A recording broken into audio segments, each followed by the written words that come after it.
These are the type of black people that really get on my nerves. These are the I'm a special Negro, black conservative. These are the black people who fall through the cracks and then wag their finger at all the other black people and chastise them and say, oh, you're in your position because it's your fault, and why can't you be more like me? And really have no connection to the community. Not even on a basic level where they understand certain shit. Like, I didn't grow up in the community, right? But there's certain shit that I understand, right? I have my frustrations with the community, but there's certain shit that I understand. I can understand where it came from, or I can understand why people hold the beliefs and that they hold, regardless of whether I agree or disagree with them. Okay, but this is the type of Negro that white people love to grab, put on a pedestal, and herald as the awesomest black man in the world, and that's what you see in the comment section. And what I've noticed is white people are eager to elevate. Black people either throw other black people underneath the bus, or black people who present solutions to whatever grievances black people have that aren't going to cost white people anything. Right? Those are the black people that white people will say are the best, they're the greatest, they're awesome, and all that stuff. That's what you're going to see. Right? So the comment section is just full of a bunch of blah. Oh, this is the smartest, most brilliant, amazing black man in the world, blah, blah, blah, blah, blah. Because basically, they're espousing white talking points, which revolve around, the correction of what's going on in the black community, not costing, as white people will see it, them anything, or the system anything. And since it's their system, they'll see it as their money or their resources, right? Despite the fact that what has transpired in the black community is the byproduct of a culmination, of events. And we've talked about this, from redlining to blockbusting to eminent domain to urban renewal to the 1956 Highway Commission Act, to deindustrialization in America, to the dumping of drugs in the black community, to the 1994 crime bill, to the whole aspect of shitty education, where your property taxes pay for the schools. And again, if you're redlined in an area where your property values don't go up, then there's less funding for the schools, and therefore the schools are shitty. So I mean, it's like multiple factors as to why you see the socioeconomic disparities that you see. Point blank, period. It comes down to resources. And nowhere in this piece did this brother mention anything about resources. Nothing. And this is what white folks love to hear. See, like I say, you start fucking with white people's money, they're going to march on the Capitol. They're going to tell you how it's all about the money. I was watching some Vox or Vice video of some coal miners down there in West Virginia or East Kentucky, one of them places, wherever they got in Appalachian Mountains, and the coal company shut down the mine.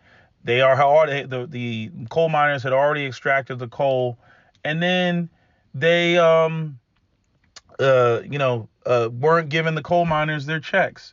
So the coal miners basically blocked the rail cars from picking up the coal that they had mined. It's like, nah, you're going to give us those checks to get the coal. You're not just going to say, oh, the coal mine shut down, and then the last amounts of coal that they extracted, you're not going to give us the checks.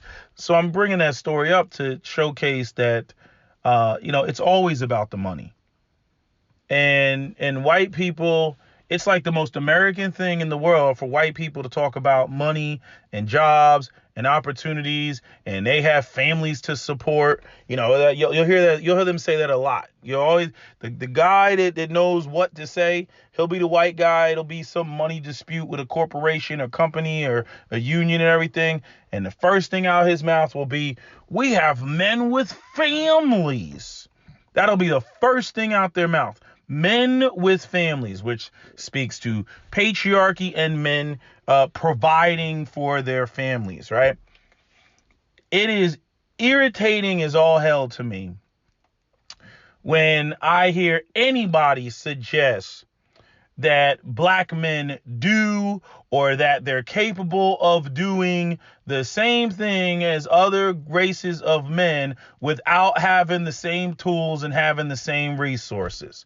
And somehow when it comes to these bougie, uppity, black conservative Negroes that want to mock people who call them a coon when they are a coon, or call them an Uncle Tom when they are, an Uncle Tom.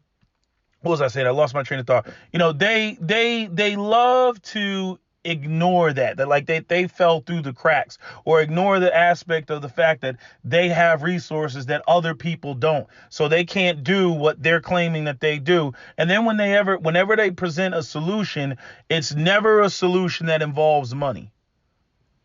You see? It's never a solution that involves actual resources that put you in the position. And see, this is why I can't stand Christianity. This is why I have severe contempt for Christianity, because Christianity is like most other religions, which tells you to pass go and collect $200 regardless of the fact that you haven't done X, Y, and Z. It's just a bunch of wishful thinking. Oh, you can do it. All you have to do is have faith. And that's not how the world works. And so you get all these people, they get caught up in all this hope and everything else. They don't have the necessary tools, and they try to march forward, and they fail miserably. And then people say, oh, well, they failed because they didn't try hard enough, or they failed because, they didn't have the spiritual wherewithal. They failed because they're incompetent. They failed because they're inferior. They failed because they're black. So anyway, let me read this bullshit ass open letter to LeBron James. It says, Black father writes open letter to LeBron James. You don't speak for me and my boys, right? So right off top, I'm just the title of it. Yeah, I'm like, every black conservative I know talks like this. You don't speak for me, blah blah blah blah blah. And again, when it's stuff that makes sense, I'm all for that. But this doesn't make sense. This is that I'm a special Negro, why can't you do what I'm doing type of bullshit, right? So I'm going to point out where the flaws in this guy's argument are. So he starts off, it says, in the wake of LeBron James and many NBA players speaking up against systemic racism and police brutality against blacks, there has been a lot of talk about the fears of black men in America. James made a statement last week sharing his fear as a black father that black people in America are terrified. And this is a tweet from LeBron James, and the tweet says, we are scared as black people in America, black men, black women, black kids. We are terrified. Los Angeles Lakers basketball star LeBron James said after Sunday's police shooting of Jacob Blake, and then has the video or whatever. In response to James' position, a black father penned an open letter to the Los Angeles Lakers players. The men, Patrick D. Hampton, also a Trump supporter, posted a letter on his Facebook page and advises James to stop blaming the police and help build better fathers, right? And notice the statement, help build better fathers. And I'm like, okay, is he going to get into the specifics of what it actually takes to create better fathers and what tools they actually need? Or is it just one of those empty platitudes that he's just going to throw up and just meaningless and empty, right? So the full letter is below. Dear LeBron James, you don't speak for me and my boys. I'm a father of 4 brown boys. First off, notice the term. Nigga, you black. Brown, that applies to Indian people, Desi people, maybe some Mexicans or some Latin Americans or some. Brown, I'm a father of 4 black. So right off top, I'm like, this nigga's uncomfortable with saying he black. Continuing, it is my responsibility as a father to protect and serve them. There is no need for police in my home because as the father, I am the authority in my home. Okay, again, if police got brought to your home, it usually is related to some criminal shit. But the idea that, I am the authority in my home, And therefore the police aren't what are the police somehow not no longer the authority because you feel that you're head of your household? Again, this doesn't make sense. Anyway, police are needed where fathers and law and order are absent. When there is no father to protect and serve children, police have to move into the community to protect and serve. I agree with that statement. Right? You don't have fathers in the home. As I said before, fathers in the home, boys abandoned. Boys will grow up to cannibalize the community. Talked about that. Then you got to build more prisons, and you got to build, a stronger justice system because you have no way to control these young men. Right? Where there is no father or authority in the home or neighborhood, young men rebel. This is why police are having a hard time gaining compliance with fatherless boys on the side of the road. They refuse to sit down, be quiet, and comply. Why? Because the police are the first men to tell them no and assert their authority. These boys have spent years under no one's authority. This is the main reason. And he has accepting authority. So please don't speak for me and my boys. Me and my boys are not terrified of the police because we respect the police and accept their authority. Because they have guns, sir. That's why you respect their authority. Right? But it goes deeper because he's trying to tie it to, the fathers being absent or not being there. That's because they first had to respect me as their father and accept my authority. Actually, one of them wants to be a police officer. Okay, why do they have to respect your authority as the father? What are you doing, or what are you in the position to do for them to respect your authority? Now, I've argued with Cap about this before because he said back in the day, people just used to defer, because, you're the father. I brought you into the world. I can bring you out, Marvin Gaye type shit. Right. But we all know that authority is actually based on something, because we see this when we talk about the gender war and women and whether women making money and feminism and all that other stuff. Okay, when people are no longer dependent on you for their survival, they don't have to respect you, right? If you're not bigger and stronger than them, or you're not providing resources, right, or a roof over their head or whatever, there's no reason to respect you, right? Which ties into, all the stuff that I've said about, black elders in the black community not getting a whole bunch of respect, right?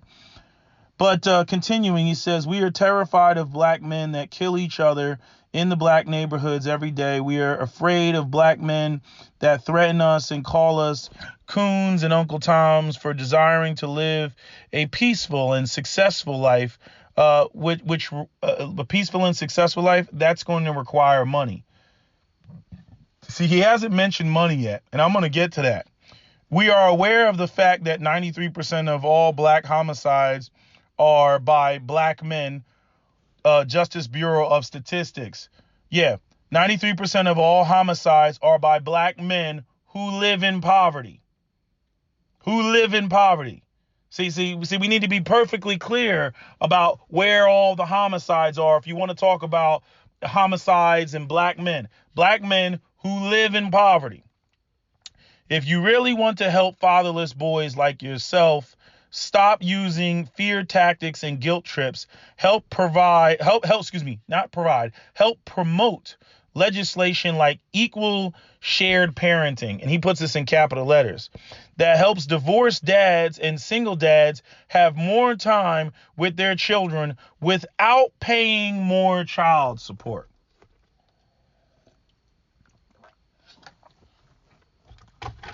Now, notice he made it clear about them not paying more child support, but yet I haven't heard anything about fathers making more money so that they can be the authoritative figure within their household. I haven't heard that yet, right? But all right now he's like teetering on the edge of the money issue without actually saying the money issue, right? Because in other words, we can acknowledge that there is a problem with the what do you would call that, divorce court and the child custody and all that, and the way that men get raked over the coals when it comes to what do you want to call it, the child support issue, right? I don't think him and I would disagree on that. Valid point. Continuing, he says, help get legislation passed to make child support more fair and equal. Fund programs like My Good Guys, hashtag Good Guys, hashtag Good Girls, that help young black youth save sex until marriage, respect police, develop worth ethic, and accomplish their goals. Okay. I agree with the whole, teaching them about sex and all that, right? Respect the police.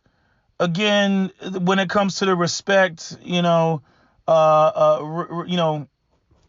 that sort of respect will be gained when it's also given, right? So, but we have that whole issue with police and the way that they treat black people, especially those black people who come from poverty. I'm not going to dive all in that. But then he goes on to say, develop worth ethic and accomplish their goals. Okay, so develop worth ethic. So you're suggesting that they're lazy? That these black people are lazy, or that the kids are all lazy? All right, where are the opportunities?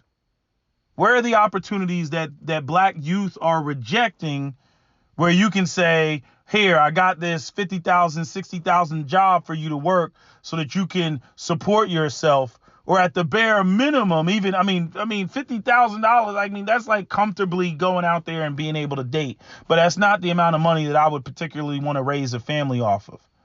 Now, that's just me in the Northeast with Northeast prices. Some of you all around the country, it's different. You could be somewhere else and you could live comfortably off of 50K. I'm just throwing 50K out there. Okay? But it kills me with this, they have poor worth ethic, but nobody can direct me to where any of these young black men that people are seeing or rioting or protesting can go and get gainful employment and accomplish their goals, right? Okay, so what should their goals be? Their goals should be what? Don't do that. I didn't want to do that. So don't tell me it's not playing. There we go. So what should their goals be? To go and get, buy have 4 kids, like this guy's got 4 kids. So I'm assuming with 4 kids, realistically with this dude, he probably has the boys sharing a room, right? But giving kids their own room, whatever. I grew up with my own room. Other people may have grown up with their own room. But 4 kids right off top, that's a lot of kids to support, right? You got to talk about cell phones. You got to talk about cars. Are they each one of them going to get a car when they turn 16? Like, people don't even do the math. I don't know what this dude does for a living, but I'm saying he's got 4 dependents. 4. So, again, talking about their goals and lifestyles and how they want to live, all that is predicated on money and being gainfully employed. He continues, he says, stop blaming the police and help build better fathers.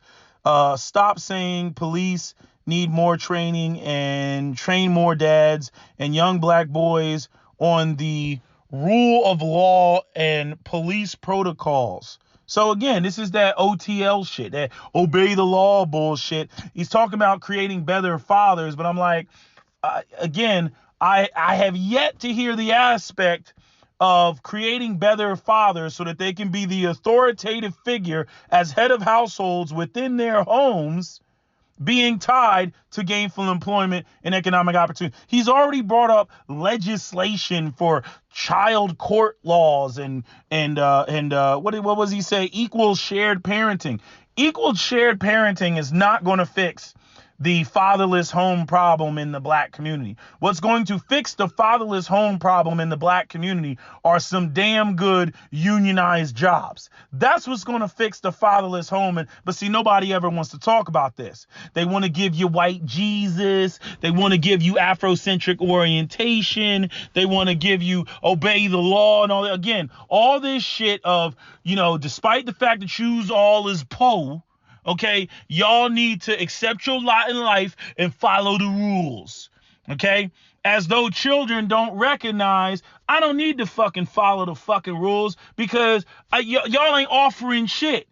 At the end of the day, when I turn 18, I'm out there on my ass. At the end of the day, you got no economic opportunities to give me or offer me so that anything that I can even look forward to working to. If I want to get a gainful employment or job or whatever, I got to go out there and beg a white man. I got to go out there and go to another patriarchal community for my economic opportunities.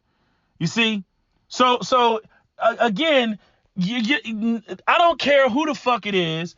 As a black man, you cannot talk about being the head of anything or in charge unless you control the economic landscape, period. So if you're talking about fathers being in the home and all that other shit, then you better be talking about economic opportunities. Hell, the black women ain't even going for it anymore.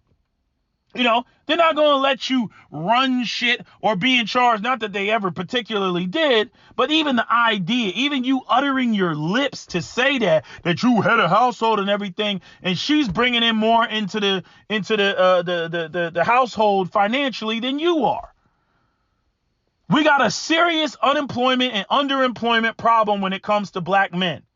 And how anybody can overlook the brokenness of the black homes and not talk about money, jobs, and gainful employment, it has to be just freaking culturally obtuse or woefully ignorant. Continuing. Blah, blah, blah, blah, blah. Remember, there are millions of black and brown boys. Well, why are we talking about brown boys? Notice. Coon alert right there. He started off. Notice what he said at the beginning. Hold on. Let me back it up a bit. Coon alert. He started off by saying, where's this at? The bargain. I am a father of 4 brown boys. Brown is the word that he used. Then we get to the bottom and he says, remember, there are millions of black and brown boys. So since he already stated he's brown, I guess he's not black, right? You see the coon energy? You see why they get called Uncle Toms? If this was an article written by a white man, I'm pretty sure they wouldn't have any issue saying that they're white. But yet, here we go with I'm brown, but all these black people I'm looking down on and talking bad about, all these degenerate black men, they're black. But me and my boys, we're brown.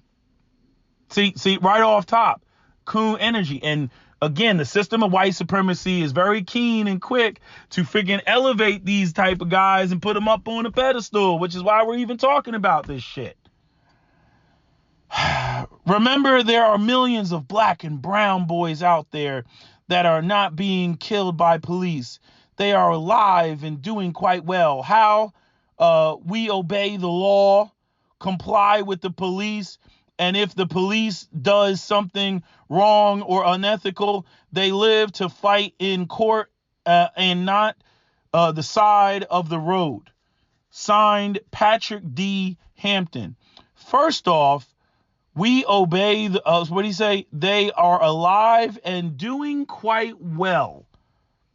Okay, well, doing quite well, and going back to what he said, up above about living a peaceful and a successful life, right? Let's not play semantics with the word successful, and let's not play semantics with the phrase doing quite well.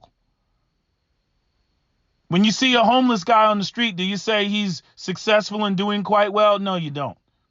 Right? When you see black people living in Section 8, do you say that they're successful and doing quite well? No, you don't. Right? Successful and doing quite well equates to money. Money. Say it with me. Money and being gainfully employed. Following the law, complying with the police does not equate to being successful and doing well. You see the bait and switch that was done there? It's real slick. It's real, oh, if you just follow the law, what, you won't be in poverty? What if it was so if a black man doesn't jaywalk, he won't be in poverty? Right? Is that what you're telling me? Is that what you're telling us? Right? If Eric Garner wasn't selling loose cigarettes, he wouldn't be in poverty. He would be successful and doing quite well. This is bullshit. This is bullshit. This is why these individuals get called coons and Uncle Toms and bootlicking Negroes and again, out there not just kissing white folks' ass, licking the crack. I mean, just licking the crack. Me and my brown boys. Brown boys, does this nigga look brown to you? Or does he look like a black man? And again, like I said, he used the term black and brown. But that's not what he started off with, and that's not how he described his family. Coon alert. The coon alarms are just woo, woo, woo, woo, woo, woo. The coon alarms are just going the fuck off right now. Anyway, like I said, I had a guy email me about this bullshit. What do I think of as a solution about the violence in the black community? If your solution doesn't involve gainful employment, fuck out my face. Gainful employment for black men, get the fuck out of my face. It ain't no solution. What you see is what you get. What you see with all the violence and all the homicides, that's what you're going to get. This whole idea that we got this group of people that's in despair, damn near on life support, living in poverty, and that how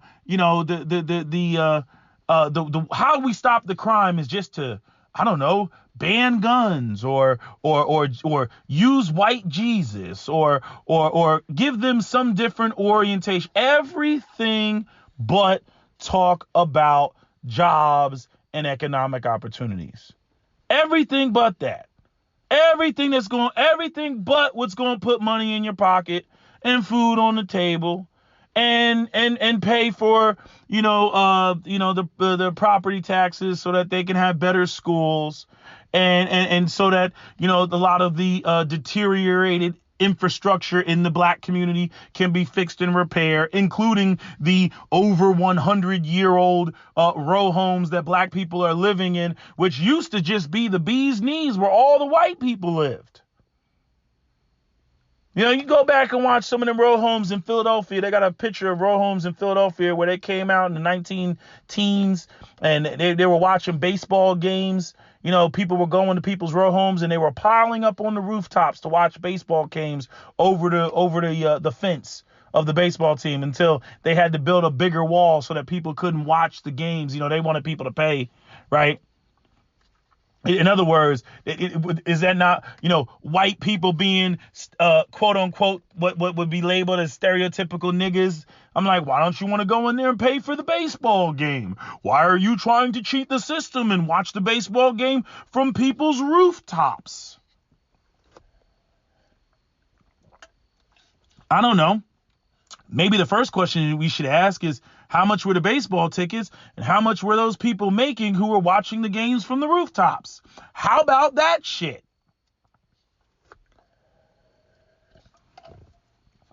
So irritating. This type of gross intellectual dishonesty. And then the way the system of white supremacy loves to elevate these coons. And like I said before, the reason why coons exist like they do is the same argument that I'm making about fathers being respected in the home and their authority and how that cannot be respected when they're not the ones that are providing. You see, because when it comes to the community, the black community doesn't have anything to offer. right? Black community is on life support. What does the black community have to offer? This is the same thing, and I said this in another video that I didn't post yet, but I'm saying same thing with Elijah Cummings and all these black politicians that stopped serving the black community a long time ago. And they started to serve corporate interest or other interest, or again, the white community, which could put envelopes in their pocket. All those lobbyists and shit like that. They serve the lobbyists. They don't serve the people, especially people who don't have any money because they don't have any or control any businesses. And then when we want to talk about, how do you fix that problem, and you want to talk about legislation, notice he didn't mention any of that. He didn't say, we need to go out here and put into legislative place the reversal of the effects of redlining on the black community. Right? And all of those things, the eminent domain, the blockbusting, the redlining, the denial of black people from FHA loans, the inability to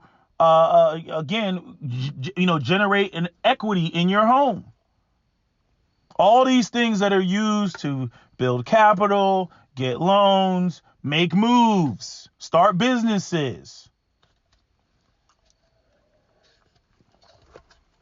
Let white people tell you, oh, we did it all by ourselves because, we're just hardworking and everything. Again, policy was put into place to create the white middle class, which is now, technically speaking, being reversed, which is why you have all these white people losing their shit because they've grown accustomed to what they believe was their forever and eternal position of privilege. And now that the white middle class is being squeezed, that's one of the main reasons why they don't have any compassion for anybody else, especially those people who aren't white.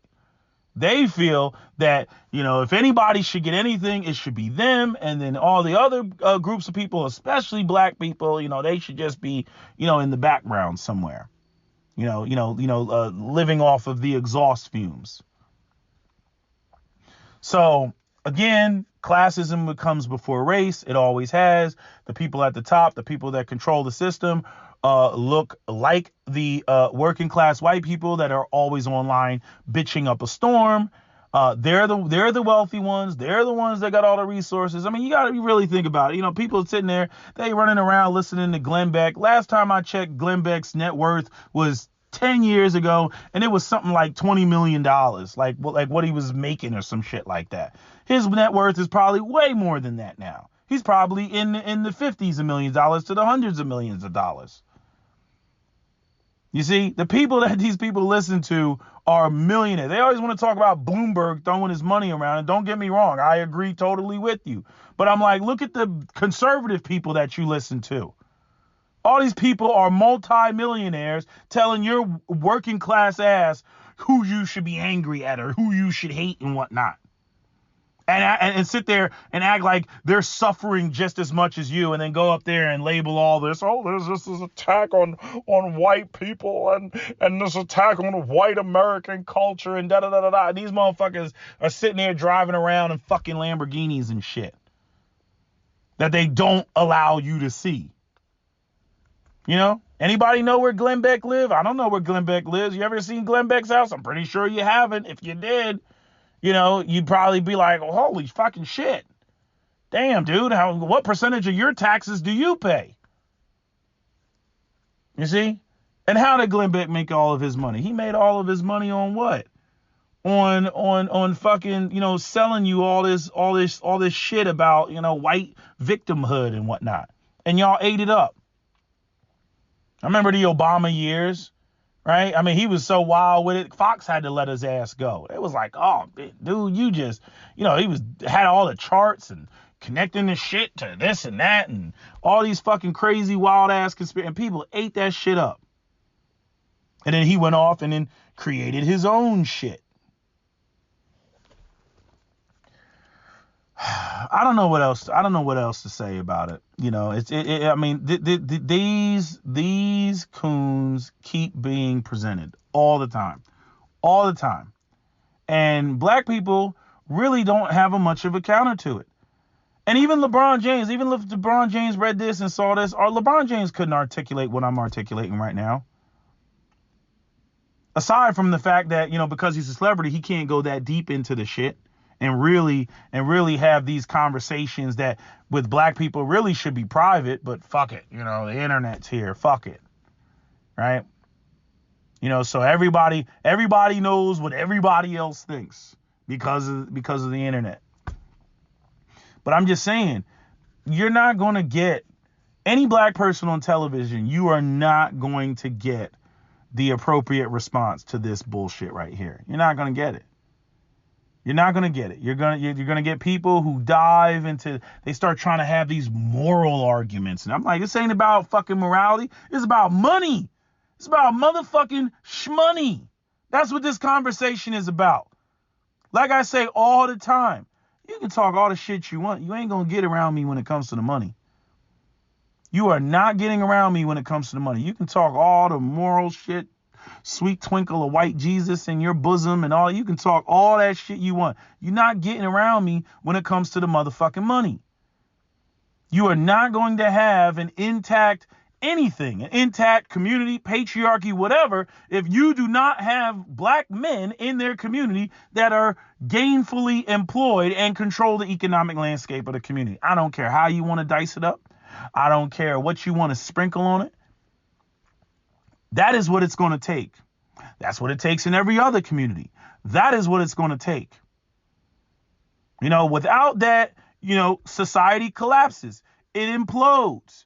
Radical ideas come to the forefront. That's what you see with all that shit in fucking Syria and fucking ISIS and all that other shit. Okay? You see instability. You see constant war. You see the radical elements coming up, to the top. Because you're not, the idea of thinking that people are going to operate on all these moral principles and everything else, and there's no structure, there's no consequences, there's no hope for anybody to be a part of this system or this machine, that you say is the right orientation. Yeah, as Amos Wilson said, it doesn't matter, what orientation you give these black boys and what guidance you try to give them, if at the end of the day they're still jobless and they're still underemployed and they still can't touch and feel and smell and participate in what is essentially the American dream, sooner or later they are going to reject your teachings because your teachings don't amount to shit. It's like I was arguing with some guy the other day. He was talking about, black people, you talk about jobs and everything, but black people, they're not going to get hired if they continue all of this. What white person is going to hire them if you want to say that white people control all the businesses? And I'm like, yeah, you're right. I've thought about that. But here's the problem. You can't threaten people with some shit that you already weren't fucking doing. Black people have the lowest participation rate in the private sector, in the private markets. You want to talk about black people creating their own jobs and their own businesses and everything else like that? Well, then we got to talk about the freaking banks freeing up the capital so that they can do what they need to do. But again, that sounds too much like a hand. Well, again, you just going to have folks out here tearing the fucking streets up then. That's what you're going to have. You're not going to have a fucking peaceful society, and you're not going to have a situation where people, are just going to accept their lot in life and have nothing while you flaunt, your status and everything else in front of them in a system that everybody is aware of was created based on this fucking racial inequality. You're not going to have peace. You're not going to be able to sleep at night. People are not going to just allow that to happen. Eventually, people get sick and tired of being sick and tired. Every 20 years or so, this is what you're going to see. Every 20 years, you got to come up with something new. You got to throw out some concessions.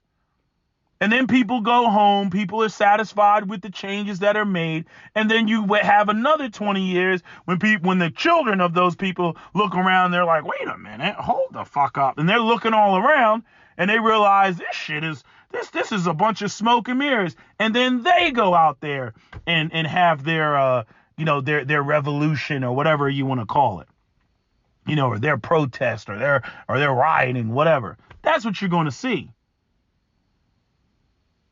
But anyway, I got another video coming, diving into all the fucking, a lot of the feminine energy I'm seeing in some of the comments coming from people about the Kyle Rittenhouse and the whole thing and this whole cultural war and everything. And I'll post that. That video is unnecessarily long.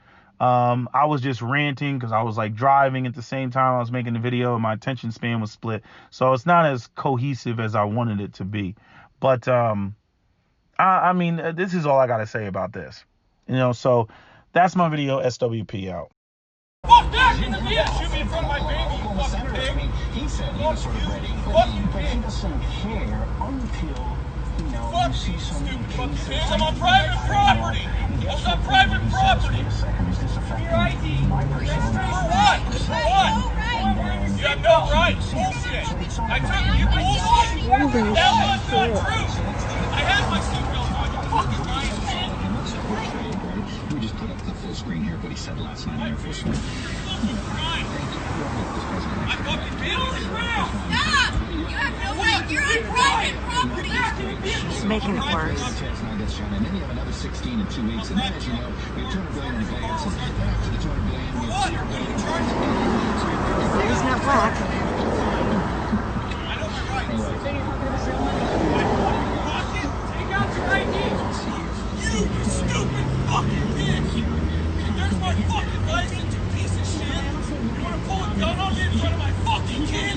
I'll fucking kill your fucking ass, you stupid fucking bitch! Kids in the car?